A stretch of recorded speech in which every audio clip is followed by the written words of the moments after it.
আমাদের যে নামযজ্ঞ চলাকালীন নামযজ্ঞের পাশে আবার একটা যজ্ঞ স্থাপন করা হয়, সেখানে লোকেরা অনেকে গাঁজা ডলে। এটা কি বৈধ না অবৈধ?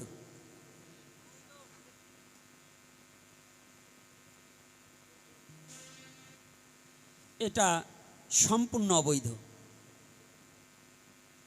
যাগযজ্ঞ যত ছিল এককালে সব হত হলো নামী যজ্ঞ,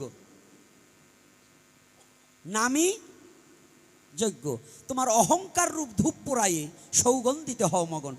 মহাপ্রভু এই সিদ্ধি খাওয়ার যজ্ঞ জ্বালাবার কোনো অনুমতি সিদ্ধান্ত দেয়নি। দিয়েছে বৈষ্ণবীয় ধারা মোতাবেকে মহাজন সিদ্ধান্তবাদ, ঘরের ভিতরে একটা জাগ প্রদীপ জ্বালাতে হয়, কিন্তু বাইরে বসে সিদ্ধি খেতে হবে। সিদ্ধি সেই ব্যক্তি খাবে যিনি এখানে বসে ঢাকা কি হইতেছে যে দেখতে পারে, জানতে পারে। যার বউ মরে না খাইয়ে ছেলের লেখাপড়ার টাকা জোটে না, চোরার বেটা চোরা বিয়ে করে বউ থুয়ে যে সিদ্ধি ডলে আর খায়, ওটারে পিটেতি হয়। রাগ করছেন নাকি? আপনাদের এই আমগ্রামে একজনের সিদ্ধিক্ষণ নাই, দুই একটা গাঁজাখোর থাকতে পারে।